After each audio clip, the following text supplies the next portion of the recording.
Hi guys, अगर आप JEE 23 aspirant हो देन ज्यादा टाइम बचा नहीं हुआ है आपके जेई के सेकंड अटेम्प्ट को होने में। अब जेई के सेकंड अटेम्प्ट में सिर्फ 20 दिन का टाइम बचा हुआ है और ये जो लास्ट के कुछ दिन होते हैं ना, ये जो लास्ट का एक महीना होता है ना, वो एस्पिरेंट्स के लिए बहुत ही कॉम्प्लिकेटेड मंथ होता है। बिकॉज इस टाइम पे क्या होता है ना, हमें समझ नहीं आता कि आखिर हम कौन से रिसोर्सेज से पढ़ाई कर ले, आखिर हम कौन सी ऐसी स्ट्रैटेजी फॉलो करें, आखिर कोई हमें आकर के कुछ ऐसा बता दे जिससे कि हमारी सडन परसेंटाइल इंक्रीज हो जाए, सडन नंबर इंक्रीज हो जाए। अगर आप भी उसी कैटेगरी से बिलोंग करते हो देन डोंट वरी, बस इस वीडियो को एंड तक देखना। इस वीडियो में मैं बताऊंगी लास्ट 20 डेज की complete strategy, the complete road map for the last 20 days, जिसको कि अगर आप ढंग से फॉलो करते हो देन फॉर श्योर आप ढंग की परसेंटाइल एग्जाम में स्कोर करके ही आओगे। तो चलो फिर बिना टाइम वेस्ट किए अपना आज का वीडियो स्टार्ट करते हैं। तो देखो यहाँ पे ना मैंने हर एक सब्जेक्ट के सारे चैप्टर्स को 3 लिस्ट में डिवाइड किया है। लिस्ट 1 में वो चैप्टर्स मैंने रखे हुए हैं जो कि इजी टू डू चैप्टर्स हैं और जिनकी वेटेज काफी हाई है। सेकेंड लिस्ट में मैंने उन चैप्टर्स को रखा हुआ है जो कि फर्स्ट लिस्ट के चैप्टर से थोड़ा ज्यादा डिफिकल्ट है, प्लस उनकी जो वेटेज है उससे थोड़ी कम है। और थर्ड लिस्ट में मैंने उन चैप्टर्स को रखा है जिनकी डिफिकल्टी फर्स्ट लिस्ट और सेकंड लिस्ट दोनों के ही चैप्टर से ज्यादा है। तो चलो फिर सब्जेक्ट वाइज बात करते हैं। सबसे पहले हम बात करेंगे फिजिक्स की। फिजिक्स के तीनों लिस्ट ऑफ चैप्टर्स यहाँ आपके सामने दिए हुए हैं। लिस्ट 1 में मैंने उन चैप्टर्स को रखा हुआ है जो कि बहुत आसान है करने के लिए, प्लस इनको करके आप 40 से 50 नंबर इजिली सिक्योर कर सकते हो क्योंकि इनकी वेटेज काफी ज्यादा है। इनसे रिपीटेडली क्वेश्चंस पूछे जाते हैं हर अटेम्प्ट के अंदर। सेकेंड लिस्ट में मैंने उन चैप्टर्स को रखा हुआ है जिनको करना थोड़ा डिफिकल्ट है in compare to the first list के चैप्टर्स, प्लस इनको अगर आप करके जाते हो देन आप अपने 50 to 60 मार्क्स आराम से सिक्योर कर सकते हो। और अगर आपकी किस्मत थोड़ी बेटर हुई, अगर इनसे थोड़े ज्यादा क्वेश्चन पूछे गए तो आप आराम से 70 नंबर तक ले आओगे। अगर आप थर्ड लिस्ट के भी चैप्टर्स को कर लेते हो ना, तो आप 70 से 80 नंबर आराम से सिक्योर कर सकते हो फिजिक्स के पेपर के अंदर। यानी कि अगर आप तीनों लिस्ट के चैप्टर्स को ढंग से करके जाते हो तो आपके 70 से 80 नंबर आराम से फिजिक्स के पेपर में आ रहे होंगे। And in the worst case भी आई सजेस्ट कि जो फर्स्ट लिस्ट के चैप्टर्स हैं उनको तो आप जरूर से करके जाना क्योंकि वो बहुत आसान है करने के लिए। Formula based question in chapter से आते हैं। अगर इनको छोड़ के जा रहे हो देन आप बहुत बड़ी गलती करके जा रहे हो। अब बात करते हैं कि अगर इनमें से कोई भी चैप्टर अगर आपने नहीं किया हुआ है तो उनको लास्ट के 20 दिन में कैसे कंप्लीट करना है। तो देखो मैं सजेस्ट करूंगी क्योंकि टाइम बहुत ज्यादा नहीं है तो पूरे लेक्चर्स तो देखना मत, वन शॉट वीडियो देखना, वो भी बहुत लंबे वन शॉट्स पे मत जाना। 2 से 4 घंटे के बीच वाले जो वन शॉट्स हैं सिर्फ उन्हीं पे जाना, प्लस नोट्स को प्रिफर करना। नोट्स मैंने हर चैप्टर के टेलीग्राम ग्रुप पे दिए हुए हैं। टेलीग्राम ग्रुप की जो लिंक है वो डिस्क्रिप्शन में आपको मिल जाएगी।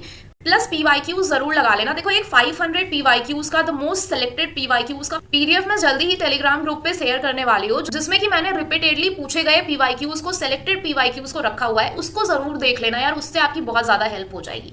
सिमिलरली अगर केमिस्ट्री में बात करें ना तो उसके लिए क्या करो, सबसे पहले ढंग से नोट्स को पढ़ो। नोट्स को पढ़ने के बाद आप उसके पीवाईक्यूज लगाओ। जितना ज्यादा मैक्सिमम नंबर ऑफ पीवाईक्यूज आप लगाओगे उतनी ज्यादा आपको क्लैरिटी मिलेगी कॉन्सेप्ट्स की। क्योंकि देखो ऑर्गेनिक में क्या होता है ना, मैकेनिज्म अगर आपको समझ में आ गया देन आप कोई भी क्वेश्चन ढंग से लगा लोगे। और मैकेनिज्म को पहले समझने के लिए आपको उसको प्रैक्टिस करना पड़ेगा, ठीक है। तो अगर आप मैकेनिज्म को ढंग से प्रैक्टिस कर लेते हो ऑर्गेनिक के तो आपके अच्छे खासे नंबर ऑर्गेनिक से आते हैं क्योंकि ऑर्गेनिक का बहुत ज्यादा हाई वेटेज होता है। प्लस इनऑर्गेनिक के लिए अगर मैं बात करूं तो इनऑर्गेनिक के लिए क्या करो ना, जो नोट्स है उनको प्रॉपर्ली रिवाइज करो। जो चैप्टर्स अभी नहीं किए हुए हैं उनको भी नोट्स से ही करो क्योंकि लेक्चर्स देखने का इनऑर्गेनिक के लिए कोई सेंस नहीं बनता। आप प्रॉपर नोट्स को अगर पढ़ लेते हो तो आप आराम से इनऑर्गेनिक में नंबर स्कोर कर लोगे।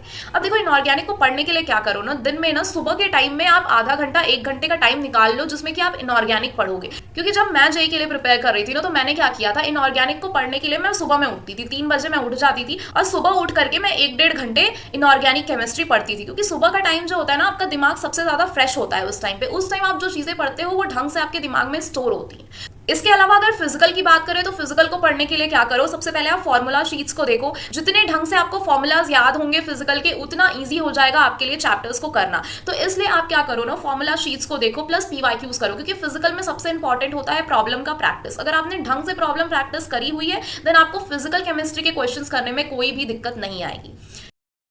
सो यहाँ पे हमने केमिस्ट्री के भी लिस्ट 1, लिस्ट 2 और लिस्ट 3 के चैप्टर्स दिए हुए हैं। लिस्ट 1 के चैप्टर्स को सबसे पहले करना क्योंकि बहुत आसान है इनको करना। इनको करने के लिए आपको ज्यादा कुछ करने की जरूरत नहीं है, बस टेलीग्राम ग्रुप पे जाओ, वहां पे नोट्स दिए हुए उन नोट्स को ढंग से पढ़ लेना यार, ये चैप्टर्स आपसे आराम से हो जाएंगे। इसके बाद सेकंड लिस्ट के जो चैप्टर्स उनको पढ़ने के लिए थोड़ी मेहनत करने की जरूरत है। आप थोड़े नोट्स देख लेना, अगर वहां पे कुछ चीजें नहीं समझ में आती है तो आई सजेस्ट कि आप इसके लिए भी 2 से 3 घंटे का वन शॉट देख सकते हो, लेकिन उससे ज्यादा नहीं। फिजिक्स की तरह ही मैं यहाँ पे सजेस्ट करूंगी कि यार फर्स्ट और सेकंड लिस्ट के जो चैप्टर्स है उनको तो जरूर करके जाना क्योंकि केमिस्ट्री देखो सबसे ज्यादा स्कोरिंग सब्जेक्ट होता है। अगर इसमें आप स्कोर कर लेते हो ना ढंग से, आप अपनी परसेंटाइल काफी ज्यादा बढ़ा सकते हो। सिमिलरली मैथ्स के लिए अगर हम बात करें तो मैथ्स की भी लिस्ट 1, लिस्ट 2 और लिस्ट 3 के चैप्टर्स यहाँ पे दे रखे हैं। लिस्ट 1 को तो जरूर ही कर लेना, इनको भी करने के लिए ज्यादा कुछ करने की जरूरत नहीं है। आपको इनकी फॉर्मूला शीट देखनी है, पीवाईक्यूज लगाने हैं अगर आपने चैप्टर्स को पहले से कर रखा है। अगर पहले से नहीं किया हुआ है, इन दैट केस आप वन शॉट देखो और उसके बाद प्रॉब्लम प्रैक्टिस करो। इससे ज्यादा कुछ करने की जरूरत नहीं है। बुक्स लगाने की गलती इस टाइम बिल्कुल भी मत करना। अगर प्रॉब्लम प्रैक्टिस करनी है तो पीवाईक्यूज को प्रैक्टिस करो, टेस्ट दो।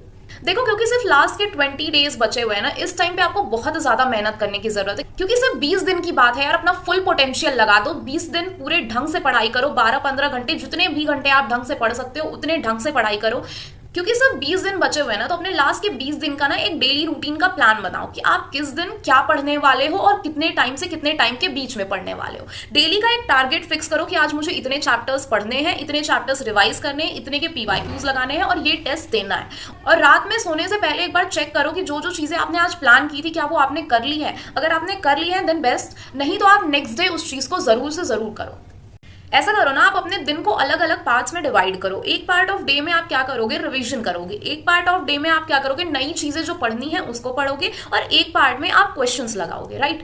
तो इससे क्या होगा ना, आपके लिए चीजें करना बहुत आसान हो जाएगा। क्योंकि यार देखो लास्ट के कुछ दिन बचे हुए, तो अब आप बहुत ज्यादा गलतियां करना अफोर्ड नहीं कर सकते हो। इसलिए क्या करो ना, हर ऑल्टरनेट डेज पे आप टेस्ट दो जिससे आपको पता चले कि आपकी प्रिपरेशन कहाँ पे स्टैंड कर रही है। प्लस टेस्ट देने से आपके जो पुराने चैप्टर्स है ना वो रिवाइज भी होते चलेंगे, इसलिए आपको रिविजन करने के लिए ज्यादा कुछ करने की जरूरत नहीं पड़ेगी। प्लस इस 20 दिन आप हर ऑल्टरनेट डेज पे टेस्ट दो और बैठ के उसको एनालाइज करो कि आपने कहाँ कहाँ गलती करी है जो कि आपको नहीं करनी है। नेक्स्ट एक दिन में आप उन गलतियों को सुधारने की कोशिश करो, फिर अगले दिन एक टेस्ट दो। इस तरीके से अगर आप करते हो ना तो जेईई के पेपर में बैठना आपके लिए बहुत आसान हो जाएगा। आप बात करते हैं टेस्ट कहां से देना है, तो देखो यार टेस्ट के लिए तो आई सजेस्ट कि आप एनटीए का ही टेस्ट दो, क्योंकि एनटीए ही आपका जेईई मेंस का भी पेपर बनाने वाली है। प्लस अगर हम बात करें उन स्टूडेंट्स की जिनका बोर्ड्स का एग्जाम चल रहा है, तो यार देखो ज्यादा टेंशन मत लो, क्योंकि आपका ऑलरेडी बोर्ड्स का पेपर चल रहा है, आप चीजों को ऑलरेडी पढ़ रहे हो और 12th का काफी अच्छा खासा वेटेज होता है जेईई के अंदर।